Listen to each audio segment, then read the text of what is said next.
오늘은 느헤미야서 13장 말씀을 가지고 율법 준수의 거룩성 회복이라고 하는 제목으로 묵상 나눔하도록 하겠습니다. 오늘 본문은 느헤미야의 계속되는 개혁에 대해서 나와 있습니다. 먼저 15절로 22절에는 안식일 준수에 대해서 나옵니다. 느헤미야는 백성들이 안식일에도 술틀을 밟고 곡식단과 여러 짐을 운반하고 예루살렘 안에서 물건을 사고 파는 것을 보고 이를 경고했습니다. 그런데 예루살렘 성에 살고 있던 두로 사람들도 안식일에 물건을 팔고 있었어요. 느헤미야는 이 일을 주도한 유다의 귀족들을 꾸짖어 안식일 범함이 조상들에게 재앙을 가져왔음을 상기시키며 너희가 바로 안식일을 어겨 하나님께서 진노를 내리시도록 하는 자들이라고 경고했습니다. 그리고 그는 안식일 전 저녁에 성문을 닫고 안식일이 지나기 전에는 열지 못하게 하고 그를 따르는 젊은이들을 성문마다 세워서 안식일에 짐을 지고 들어오지 못하게 했습니다. 그러자 일부 상인들은 잠시 그러다 말겠거니 생각하고 성문 밖에서 문이 열리기를 기대하면서 노숙을 했어요. 이를 본 느헤미야는 한 번만 더 이렇게 하면 잡아들이겠다고 엄포를 놓아서 그들이 성문 근처에 얼씬도 하지 못하게 했습니다. 그는 레위인들에게 성문을 지키도록 하고 하나님께 내가 행한 모든 일을 기억해 주시고 은혜를 베풀어 달라고 간구했습니다. 두 번째로 23절로 31절에는 통혼 금지에 대해서 나옵니다. 느헤미야는 유다 사람들이 아스돗과 암몬과 모압 여인들을 아내로 맞아들였으며 그들 사이에서 태어난 자녀들의 절반이 이방 나라의 말을 하면서도 유다 말을 하지 못하는 것을 알게 됩니다. 느헤미야는 즉시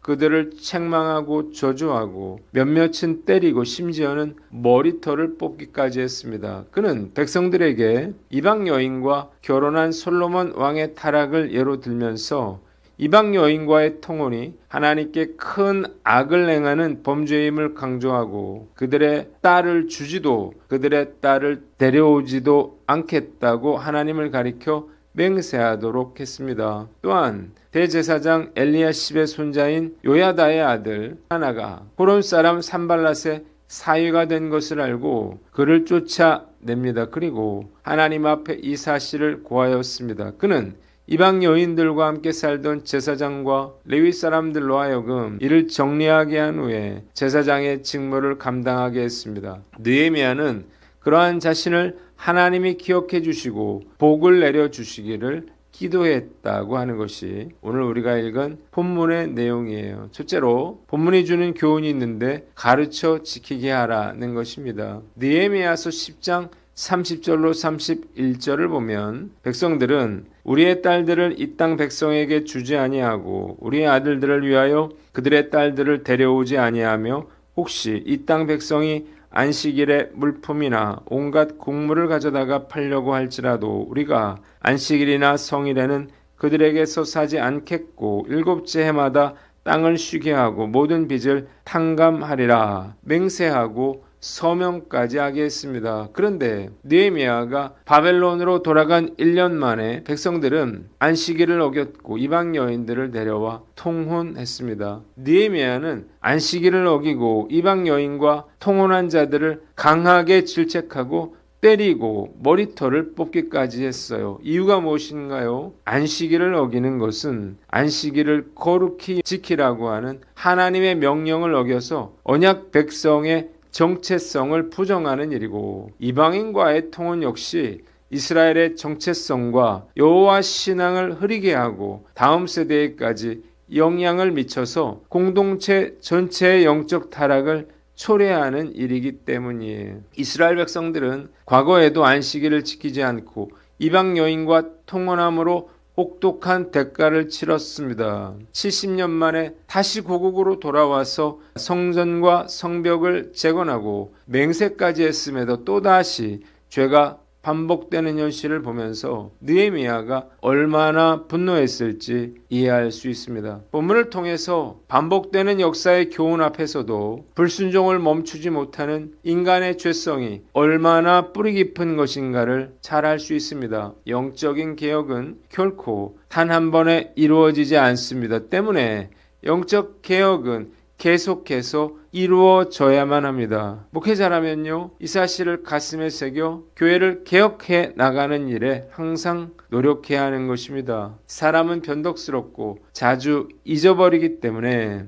날마다 개혁하지 않으면 하나님의 말씀 위에 바로 설 수가 없는 것입니다. 저는 이 사실을 오랜 시간에 걸쳐 깨달았습니다. 하인교회는 제자훈련을 하는 교회죠. 저는 제자훈련을 목회 철학으로 삼고 교회를 개척할 때부터 제자훈련을 시작했습니다. 저는 매년 전도 집회를 하여 성도들이 전도되면 인원과 상관없이 매년 제자훈련과 사역훈련을 했습니다. 저는 6개월 동안 새가족 성경 공부를 했는데 제자훈련과 사역훈련을 모두 마치려면 거의 3년이 걸렸습니다. 처음부터 차근차근 말씀을 가르치자 이들의 삶에 변화가 일어나기 시작했습니다. 사실 당연한 일이죠. 말씀에 능력이 있기 때문이에요. 은혜 받은 성도들은 주님을 섬기기 원했습니다. 전도를 했고 봉사를 했어요. 이들을 통해서 우리 하인교회가 든든히 세워져 가기 시작했습니다. 저는 너무나 기뻤어요. 정말 다른 교회와는 사뭇 달랐기 때문이에요. 저는 큰 기대를 가지고 더욱 열심히 제자훈련에 매달렸습니다. 그런데 문제가 생기기 시작했어요. 5년 정도가 지나니 피곤한 기색이 역력하게 보이는 것입니다. 시험에 드는 성도들이 생겨나고 무엇보다 순장을 다들 내려놓고 싶어 했어요. 이미 다 가르쳤기에 몰라서 못하는 것은 아니었습니다. 권면하고 설득했지만 무너지는 것을 막을 수는 없었습니다. 간신히 버티면서 사역을 감당하고 있었는데 코로나가 시작되면서 모든 것이 올스톱이 됩니다. 코로나 3년 동안 정말 어렵게 세웠던 기준들이 무너지고 성도들은 각자 도생, 다들 먹고 사는 문제에 집중하면서 교회로부터 멀어지기 시작했습니다. 예전에는 감히 상상도 할 수 없었던 놀러가서 온라인으로 예배를 드리는 분들도 생겨나기 시작했습니다. 코로나가 끝나고 대면 예배와